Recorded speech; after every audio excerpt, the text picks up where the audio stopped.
నామమునకు స్తోత్రాలు. మీ అందరికీ నా వందనాలు తెలియజేస్తున్నాను. ఈ కార్యక్రమాలు మీకు దీవెనకరంగా ఉన్నాయని నేను ఆశిస్తూ ఉన్నాను. మీకు ఒకవేళ ఈ కార్యక్రమాలు దీవెనకరంగా ఉన్నట్లయితే మా యొక్క స్క్రీన్ మీద కనపడుతున్నటువంటి ఫోన్ నెంబర్కు మీ యొక్క ప్రార్థన అవసరతలు కానీ, మీ అభినందనలు కానీ, ఏదన్నా మీ సలహాలు సూచనలు కానీ తెలియజేయాలని కోరుతున్నాం. దేవుని యొక్క వాక్యాన్ని కొంతసేపు ధ్యానం చేద్దాం. యోహాను సువార్త 4వ అధ్యాయం 4వ వచనం నుంచి.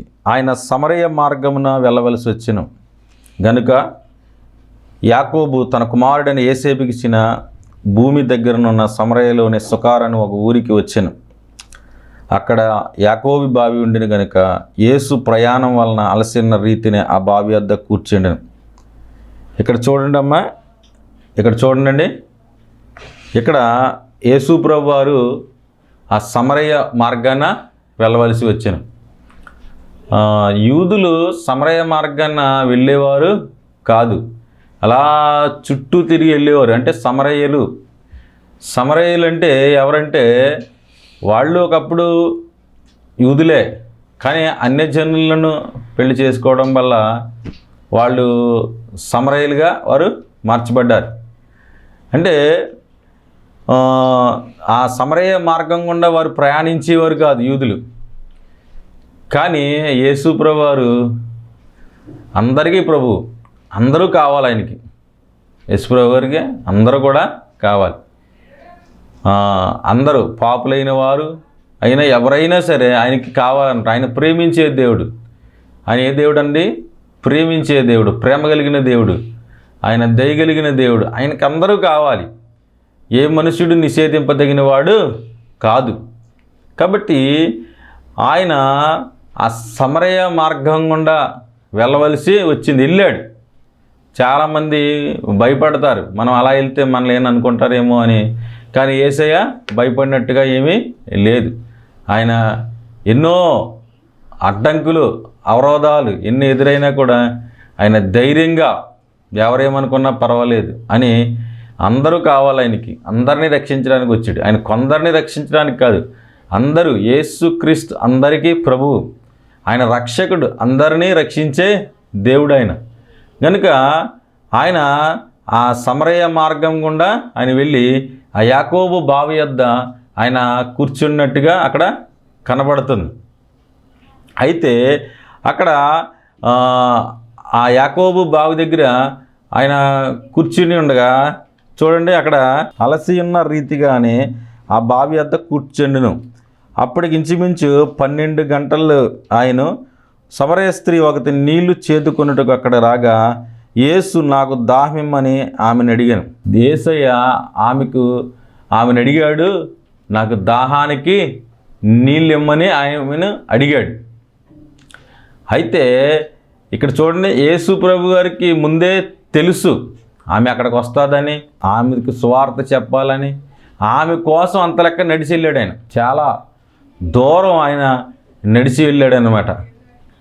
నడిచి ఆమెతో అక్కడ మాట్లాడుతున్నాడు. అక్కడ ఆమెతో ఆయన మాట్లాడుతున్నాడు. ఆయన ఎంత పెద్ద దేవుడు, ఆకాశ మహాకాశాలు సృజించిన సృష్టికర్త అయినటువంటి ఆ దేవుడు చూడండి, ఒక్క స్త్రీ ఆమెతో మాట్లాడడం కొరకు ఈ భూమి మీదకి ఆయన దిగి వచ్చి, శరీరాన్ని ధరించి ఈ భూమి మీద దిగి వచ్చి అక్కడ ఆమె ఒక్క స్త్రీని రక్షించాలి, ఆ స్త్రీకి మారు మనసు తీసుకురావాలి అని ఆమెతో మాట్లాడదు. చాలామంది ఏంటంటే ఒక్కళ్ళతో మాట్లాడడానికి ఇష్టపడరు, ఎక్కువ మంది జనం కావాలి మాకు అన్నట్టు ఇష్టపడతారు.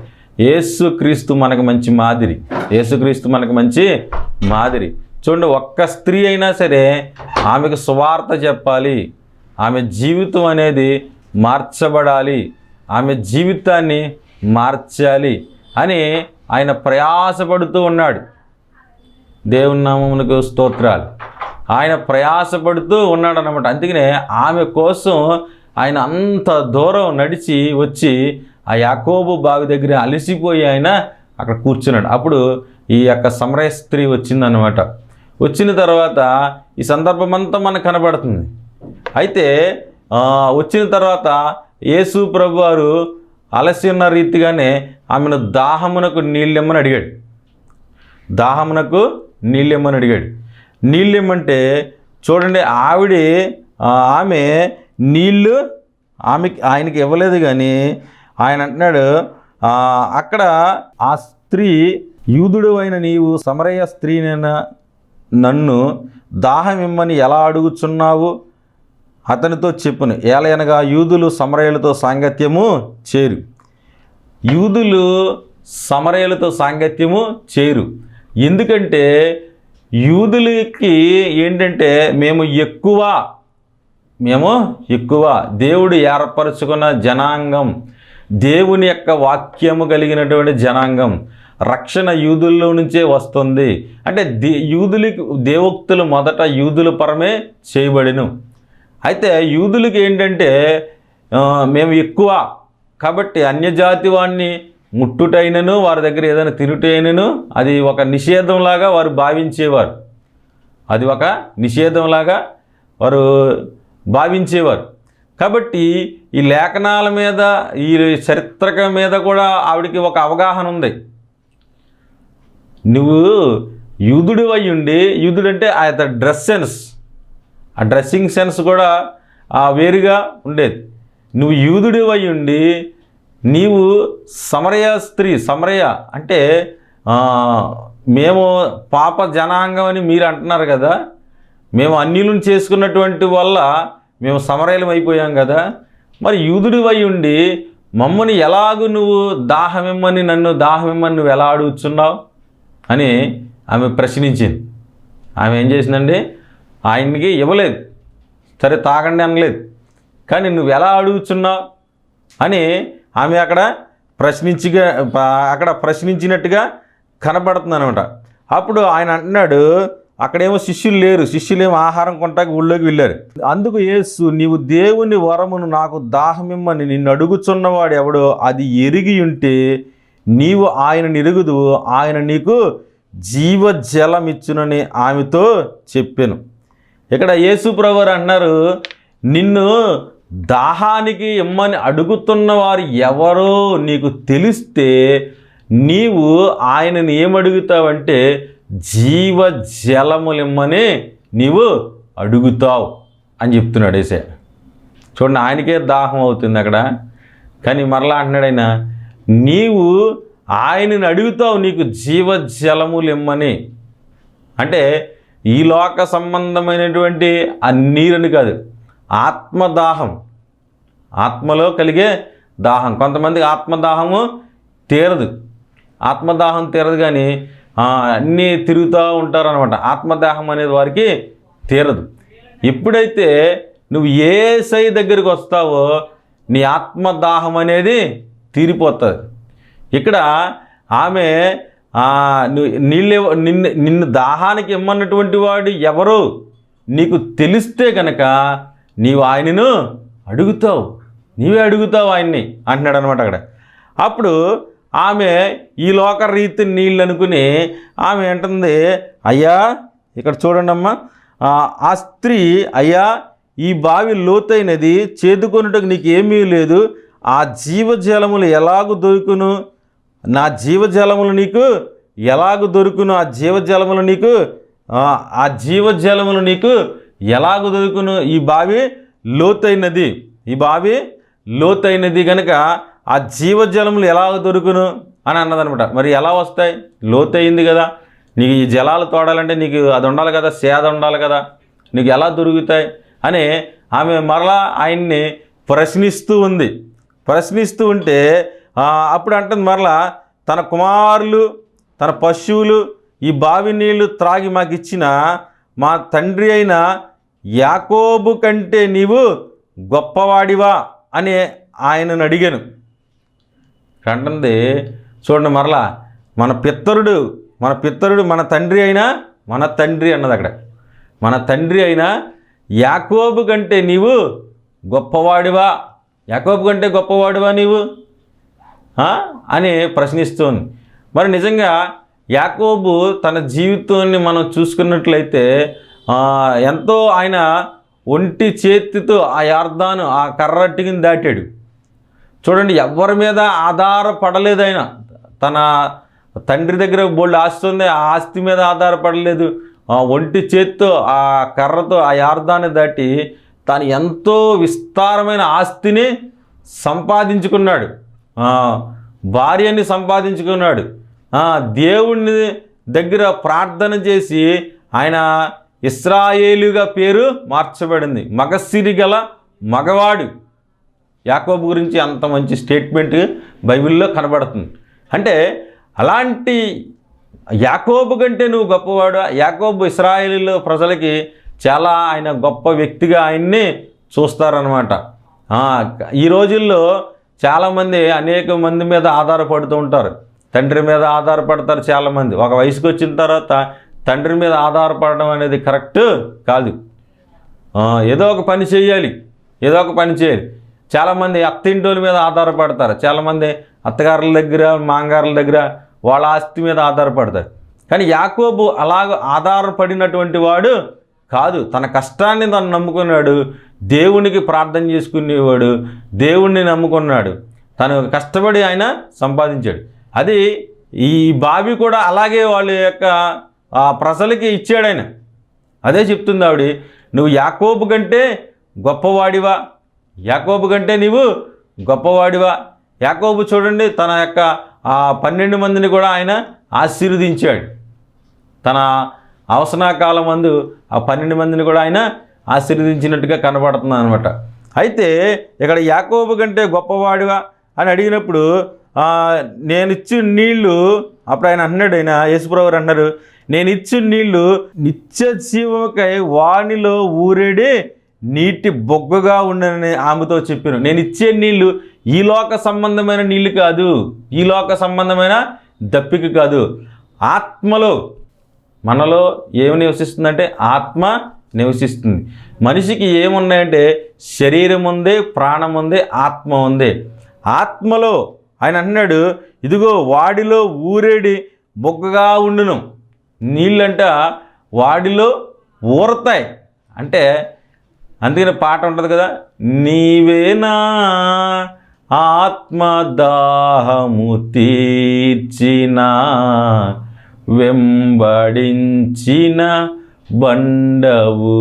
అంటే మనం ఎప్పుడైతే యేసు ప్రభు దగ్గరికి వస్తామో అప్పుడు మన యొక్క ఆత్మదాహం అనేది తీరుతుంది. అదే చెప్తున్నాడు అక్కడ ఆయన, ఇదిగో నేనిచ్చు నీళ్ళు నిత్య జీవమునికై వానిలో ఊరేడి నీటి బొగ్గ. అంటే ఇంక అయిపోవడం అంటే ఏముండదు, అయిపోవడం అంటూ ఏమి ఉండదు, ఊరుతూ ఉంటాయి నీళ్ళు.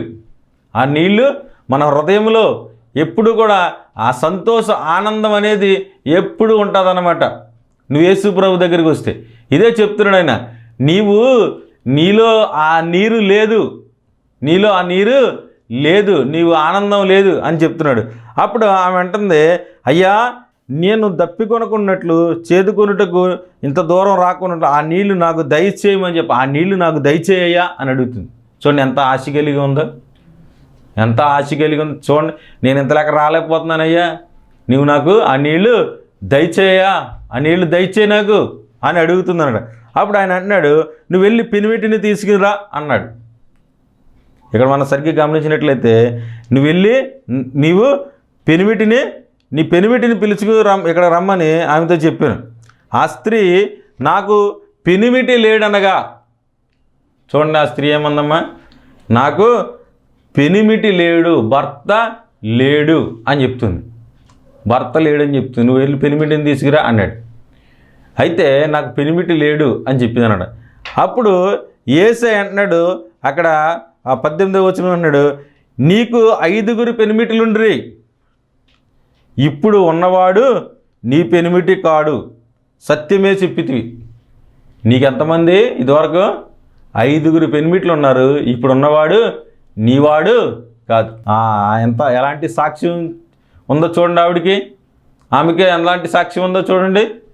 ఆమె ఇదివరకు 5 ఉందే, ఇప్పుడు వదిలేసింది, మరలా 6వ వ్యక్తితో ఆమె సహజీవనం చేస్తూ ఉంది. అయితే అది కరెక్ట్ కాదు. మనము జీవితకాలం అంతా కూడా పెళ్ళైన తర్వాత ఒకే స్త్రీ ఒకే పురుషుడు, అది బైబిల్ చెప్తుంది. ఒకే స్త్రీతో ఒకే పురుషుడు జీవితకాలం అంతా కూడా ఉండాలి, చనిపోయే వరకు కూడా నమ్మకంగా ఉండాలి. పెళ్ళికి ప్రమాణాలు చేస్తారు కదండి అందరూ, బ్రతుకు కాలం అంతయు ఎవరిని ఆశింపక ఈమెతోనే కాపురం చేయదువా, లేకపోతే ఈయనతోనే కాపురం చేయదువా అంటారు. అప్పుడు ప్రమాణం చేస్తారు అందరూ. అలాగూ ఉండాలి. కానీ ఈవిడ అలాగూ లేదు, ఈమె అలాగూ లేదనమాట. ఈమె ఏం చేస్తుందంటే ఐదుగురిని, అంతకుముందు ఐదుగురితో ఆమె నడిపించింది కథ అంతా కూడా, మళ్ళీ వదిలేసింది, మళ్ళీ ఇంకొక వ్యక్తిని ఆమె పెట్టుకుంది. అంటే జీవిత సాక్ష్యం అనేది ఆవిడకి మంచిగా లేదు. తన సాక్ష్యం, తన యొక్క సాక్ష్యం అనేది మంచిగా లేదు. తనకి ఊళ్ళో కూడా, ఆ గ్రామంలో కూడా, ఆ ప్రాంతాల్లో కూడా ఆమెకి మంచి సాక్ష్యం ఉండదు. ఎందుకంటే ఆమె ఇలాంటి పనులు చేస్తే ఎవరు గౌరవిస్తారు? ఏదైనా గౌరవం కలగాలంటే నీతిగా, యథార్థంగా, పరిశుద్ధంగా ఒకే భర్తతో కాపురం చేస్తే అందరూ గౌరవిస్తారు. కానీ ఇలాగ భర్తల్ని ఎలా మారుస్తూ ఉంటే ఎవరు కూడా సమాజంలో గౌరవం అనేది ఎవరికి ఉండదు. గనుక ఈమెకి అంత గౌరవం కూడా ఆ ప్రాంతాల్లో లేనట్టే. అయితే నువ్వు సత్యమే చెప్పావు అన్నప్పుడు అప్పుడంటే నా స్త్రీ, అయ్యా నీవు ప్రవక్తని గ్రహిస్తున్నాను. ఇందాకేమందే, నువ్వు యాకోబు కంటే గొప్పవాడివా అంది. ఇప్పుడు అందే, నీవు ప్రవక్తవి, నీవెవరు అంటే ప్రవక్తవి అంటుంది. వెంటనే మారింది ఆవిడ యొక్క ఉద్దేశం. ఆవిడ యొక్క ఉద్దేశం అనేది అక్కడ మారింది. మనం కూడా చూడండి, ఒక్కొక్కసారి సాధారణమైన మనుషుల్లాగే మనం చూస్తారు. ఏదైనా దేవుని మాటలు చెప్పేటప్పటికి అవతల వ్యక్తి ఎంతో మనల్ని గౌరవంగా చూస్తాడు. మీరు దేవుని సేవకులండి అని ఎంతో గౌరవిస్తారు. అంటే ఇక్కడ అంతకుముందు ఏమన్నదంటే, నువ్వు యాకోబు కంటే గొప్పవాడివా అన్నది. మళ్ళీ ఇక్కడ అంటుంది ఆవిడ, నువ్వు ప్రవక్తవి, నువ్వు ఒక ప్రవక్తవని నేను గ్రహిస్తున్నాను అన్నాడు. అయితే అక్కడ మళ్ళీ ఈ కాన్వర్సేషన్లో, ఆ సంభాషణలో చూడండి, ఇక్కడ ఆరాధింపవలసిన స్థలము యెరూషలేములో ఉన్నదని మీరు చెప్పుదురు. అయితే ఆమెతో, అమ్మ ఒక కాలం వచ్చుతున్నది, ఈ పర్వతం మీదైనను యెరూషలేములోనైనను మీరు తండ్రిని ఆరాధింపరు, నా మాట నమ్మము అని ఇక్కడ వాళ్ళిద్దరూ కూడా ఆరాధనకు సంబంధించినటువంటి మాటలు అక్కడ మాట్లాడుకున్నట్టుగా కనపడుతుందన్నమాట. అయితే ఆయన అన్నాడు, రక్షణ యూదులలో నుంచే కలుగుచున్నది. రక్షణ ఎక్కడి నుంచి కలుగుతుందండి? యూదులలో నుంచే కలుగుతుంది. ఎందుకంటే యేసు ప్రభువారు ఆ యోధా వంశములోనే ఆయన జన్మించాడు. యోధా వంశములో, ఆ దావీదు వంశంలో ఆయన జన్మించాడు. అందుకనే రక్షణ యూదులలో నుంచే కలుగుతున్నది. రక్షణ అంట యూదుల్లో నుంచే కలుగుతుందని యేసు ప్రభువారే ఇక్కడ చెప్తున్నారనమాట. అయితే ఆ యేసు ప్రభువారు ఇంకో మాట చెప్పాడు, దేవుడు ఆత్మ కనుక ఆయన ఆరాధించి వారు ఆత్మతోనూ సత్యముతోనూ ఆరాధింపవలను. దేవుడు ఎవరంటే స్పిరిట్, దేవుడు అంటే ఆత్మ. ఆత్మకి రూపం అనేది లేదు. ఆత్మకి రూపం మనం ఏర్పాటు చేయలేము. చాలామంది చిన్ని పొటేవులు చేసుకుని ఇదే దేవుడు అంటారు. చాలామంది యేసుప్రభు గారు పొటేవులు కూడా అలా చేసుకుని, లేకపోతే ఇదే యేసుప్రభు గారు ఇలా ఉన్నారు అని అంటారు చాలామంది. అది కరెక్ట్ అయింది కాదనమాట. చాలామంది ఈ లోక సంబంధమైనటువంటి విగ్రహాలు, ఈ లోక సంబంధమైనటువంటి అంటే మరియమ్మ విగ్రహాలు ఇలాంటివి కూడా చేసుకుని యేసుప్రభు వారు పుత్తుల్లో ఉన్నట్టుగా చిన్న విగ్రహాలు ఆరాధన చేస్తారు. అది కరెక్ట్ అయిన విషయము కాదు, అది కరెక్ట్ కాదు. దేవుడు ఎవరంటే ఆత్మ. ఆత్మకి నువ్వు రూపాన్ని ఏర్పాటు చేయలేవు, నువ్వు సృష్టించలేవు దేవుణ్ణి. దేవుడు నిన్ను సృష్టించాడు, దేవుణ్ణి నువ్వు సృష్టించలేవు, దేవుణ్ణి నువ్వు సృష్టించలేవు. కాబట్టి అది కరెక్ట్ కాదు. దేవుడు ఆత్మ కనుక ఆయన ఆరాధించేవారు ఆత్మతోనూ సత్యముతోనూ. ఆత్మతో మనం ఆత్మతో సత్యముతో సత్యం అంటే సత్యం అనగా నేనే అంటాడు యేసయ్య. సత్యం అనగా వాక్యం. నీ వాక్యమే సత్యము, నీ వాక్యమే సత్యం. కాబట్టి వాక్యము చదువుకుంటూ వాక్యములో ఆయన ఏ రీతిగా ఆయన తన తాను బయలుపరుచుకున్నాడో ఆ మాటలు పాటిస్తూ మనము జీవించాలి. ఆత్మలో ఏ కపటము లేనివాడు ధన్యుడు. ఆత్మలో మనం కపటం లేకుండా పొరుగువానికి మేలు చేస్తూ మనం జీవిస్తూ దేవుని వాక్యం ఏదైతే చెప్పిందో ఆ వాక్య ప్రకారం మనం జీవించాలి. ఎప్పుడైతే మనం అలాగూ జీవించాలని యేసు ప్రభు అక్కడ చెప్పినప్పుడు అక్కడ ఆ స్త్రీ అంటుంది, అయ్యా మెస్సయ్య వచ్చినప్పుడు మాకు ఇవన్నీ కూడా చెప్తాడని ఉన్నది అన్నప్పుడు చూడండి, యేసయ్య ఒక్క మంచి మాట అన్నాడు అక్కడ, నీతో మాట్లాడుచున్న నేనే ఆయననని ఆమెతో చెప్పారు.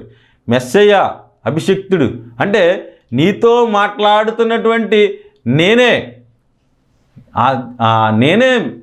మెస్సయ్యని, నేనే మెస్సయ్యని. ప్రజలు, ఇశ్రాయేలు ప్రజలు ఎదురు చూస్తున్నటువంటి ఆ మెస్సయ్యని నేనే అని ఆమెతో చెప్పాడు అన్నాడు. నిజంగా మరి ఎంత గొప్ప విషయాన్ని దేవుడు ఆ విషయాన్ని ఆమెకు చెప్పాడు చూడండి. నేనే మెస్సయ్యని అని ఆమెకి చెప్తే చూడండి, ఇంతలో ఆ శిష్యులు వచ్చి ఆ స్త్రీతో మాట్లాడి చూసి ఆశ్చర్యంగా పడి, నీకేమి కావాలనైనను ఈమెతో ఎందుకు మాట్లాడుచున్నవైనను ఎవరు అడగలేదు. ఆ కన్వర్సేషన్ జరుగుతూ ఉంది. ఆ స్త్రీతోటి ఆయనకి మాట్లాడుతూ ఉన్నారు. ఈ మాట్లాడుతున్న సందర్భంలో ఆ శిష్యులు వచ్చారు, ఆహారం కొంటాకి వెళ్ళిన శిష్యులు వచ్చారనమాట. వచ్చిన తర్వాత నువ్వు ఎందుకు మాట్లాడుతున్నావు, ఆమెతో ఎందుకు మాట్లాడుతున్నావు అని కూడా ఎవరికి ఏమీ అడగలేదు. చాలామంది విశ్వాసులు పాస్టర్లకే సలహాలు ఇచ్చేస్తారు. చాలామంది విశ్వాసులు ఏం చేస్తారంటే పాస్టర్లకే సలహాలు ఇచ్చేస్తారు. అది అని ఏదో చెప్పేస్తూ ఉంటారు. కానీ ఇక్కడ శిష్యులు మంచితనంగా ఉన్నట్టుగా కనబడుతుంది, అంటే మంచి సలహాలు ఇవ్వడం అనేది మంచిదే, కానీ అనవసరమైన సలహాలు ఇవ్వడం అనేది మంచిది కాదనమాట. ఇక్కడ మౌనంగా ఉన్నట్టు వారు కనబడుతున్నారు. అయితే అప్పుడు ఆ స్త్రీ 28 ఆ స్త్రీ తన కొండ విడిచిపెట్టి ఊళ్ళోనికి వెళ్ళి, మీరు వచ్చి నేను చేసినవన్నీ నాతో చెప్పిన వాడిని మనుషుని చూడుడి, ఈయన క్రీస్తు కాడా అని ఆ ఊరి వారితో చెప్పగా, ఇక్కడ చూడండి, ఆమె చూడండి వెళ్ళి ఆ ఊరిలో తన కొండ విడిచిపెట్టేసింది. అక్కడ కొండ అక్కడ విడిచిపెట్టేసింది. తను వచ్చిన పని మర్చిపోయింది. తన వెళ్ళిపోయి ఆ ఊరి వారందరితో చెప్తే, నేను చేసినవన్నీ. ఏం చేసింది ఆవిడ? ఎలాంటి పాపాలు చేసింది? 5 ఉండి మళ్ళీ 5 వదిలిపెట్టేసి 6వ వాడిని చేసుకుని, ఇది ఒక సాక్ష్యంలాగా చెప్తుంది అనమాట. నేను చేసినవన్నీ నాతో చెప్పినటువంటి వాడు, నేను చేసిన పాపాలన్నీ కూడా నాకు గుర్తు చేశాడు, నేను చేసిన పాపాలన్నీ కూడా ఆయన బయలుపరిచాడు. నేను చేసినవన్నీ ఈయనకి ఎలా తెలుస్తుంది? ఈయన మెస్సయ్య కాడా? ఈయనకి ఎలా తెలిసింది? ఈయన దేవుడు కాబట్టి ఈయనకి తెలిసింది అని ఆ ఊర్లో సిగ్గుపడతలేదు ఆవిడ. యేసు ప్రభుని నమ్ముకున్న తర్వాత మనం సిగ్గుపడకూడదు. మన జీవితాలు మార్చిందైనా, మన జీవితాలను మార్చిందైనా. గుడ్డివాడు అంటాడు, నేను ఒకప్పుడు గుడ్డివాడిని ఇప్పుడు చూచుచున్నానంటాడు. ఎవరికైనా భయపడ్డాడండి? ఎవరికీ భయపడలేదైనా. నేను గుడ్డివాడిని, ఒకప్పుడు గుడ్డివాడిని, ఇప్పుడు నేను చూచుచున్నాను అంటాడు. అంటే మానవ జీవితం, మనము యేసు ప్రభుని నమ్ముకున్న తర్వాత ఇంకెవ్వరికి భయపడకూడదు. ఆ మత్తయి సువార్త 10వ అధ్యాయం ఉంటుంది, దేహమును చంపువారికి భయపడకుడి, దేహమును ఆత్మను నరకములో వేయువానికి మిక్కిలి భయపడుడి. ఇంకా ఆ సమరయ స్త్రీ భయపడతలేదు, వెళ్ళి అందరికీ చెప్తుందనమాట, ఇదిగో నేను చేసినవన్నీ నాతో చెప్పినటువంటి ఆయన్ని చూడండి, వచ్చి ఈయన మెస్సయ్య అని చెప్తుంది. అసలు అక్కడ ఎంత గొప్ప సాక్ష్యాన్ని చెప్తుందో చూడండి, ఎంత గొప్ప సాక్ష్యాన్ని ఆమె చెప్తుందో చూడండి. అక్కడ వెళ్ళి ఆ స్త్రీ, ఒక్క స్త్రీని రక్షిస్తే ఆ స్త్రీ వెళ్ళి ఆ ఊరిలో ఉన్నటువంటి వారందరినీ కూడా తీసుకొచ్చింది. దేవునికి స్తోత్రం. ఆ స్త్రీని రక్షిస్తే ఆ ఊళ్ళో ఉన్న వాళ్ళందరినీ తీసుకొచ్చింది అన్నమాట. చూడండి, ఒక కొవ్వొత్తిని మనం వెలిగించినప్పుడు ఆ కొవ్వొత్తి అనేక కొవ్వొత్తులు వెలిగించే కొవ్వొత్తిగా ఉండాలి. ఆ కొవ్వొత్తి ఏం చేయాలమ్మా? అనేక కొవ్వొత్తులను వెలిగించేలా ఉండాలి. చాలామంది వెలిగించరు అన్నమాట. వాళ్ళు వెలిగింపబడి అలాగే ఉంటారు, అనేకులను వెలిగించరు. ఇప్పుడు నీవు క్రీస్తుని నమ్ముకున్న తర్వాత అనేకులకు క్రీస్తు గురించి చెప్పాలి. నీవు చెప్పడమే నీ పని. వాళ్ళకి మార్పు తీసుకొచ్చేది పరిశుద్ధాత్మ దేవుడు. అయితే నీవెంతవరకు అంటే నీవు చెప్పడమే, ఇదిగో నా జీవితంలో ఇలా జరిగింది, మీరు నమ్ముకుంటే మీకు కూడా మేలు జరుగుతుంది. గుడ్డివాడు ఏమన్నాడు? నేను ఒకప్పుడు గుడ్డివాడిని, ఇప్పుడు చూస్తున్నాను.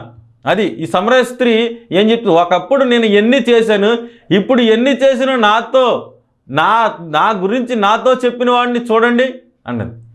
మనము కూడా స్వార్థ చెప్పాలి. స్వార్థ అంటే మన జీవితంలో ఏం జరిగింది, మన జీవితంలో ఏం జరిగింది అదే స్వార్థ, అది చెప్పాలి. నా జీవితాన్ని నేను యేసుప్రభువుని నమ్ముకున్న తర్వాత ఇలాగూ మారింది అని చెప్పాలి. సమరయ స్త్రీ అదే చేస్తుంది, వెళ్ళి చెప్తూ ఉందన్నమాట. ఇదిగో నేను చేసినవాడిని, నాతో చెప్పిన వాడిని చూడండి. అక్కడ చూస్తే ఆ లాస్ట్కి వచ్చేటప్పటికి వాళ్ళందరూ కూడా దేవుణ్ణి అక్కడ అన్నాడు, మా మట్టుకు మేము విని ఈయన నిజముగా లోకరక్షకునని తెలుసుకున్నామని నమ్ముచున్నామనిది. అక్కడ చూడండి, ఇంకా చాలా వాక్యం ఉంది, సమయానుకూలను బట్టి తగ్గిస్తూ ఉన్నాం. ఇక్కడ అన్నాడు, నిజముగా ఈయన లోకరక్షకుడని మేము తెలుసుకుని నమ్ముచున్నామనిది. నిజంగా ఆమె మాటలు బట్టి అనేక మంది వచ్చారు. తర్వాత వచ్చిన తర్వాత యేసుప్రభు వారి మాటలు విన్న తర్వాత వాళ్ళు ఏమన్నారంటే, నిజముగా లోకరక్షకుడు ఈయన ఎవరంట? నిజముగా లోకాన్ని రక్షించడానికి వచ్చిన. అందుకే తన ప్రజలను వారి పాపముల నుండి ఆయనే రక్షించింది కనుక ఆయనకి యేసు అని పేరు పెట్టుతుంది. యేసు అనగా రక్షకుడు, నిజముగా లోకరక్షకుడు. సమరయ స్త్రీ ఒక్క స్త్రీని రక్షించడం వల్ల ఆ గ్రామాన్నే పట్టుకొచ్చింది.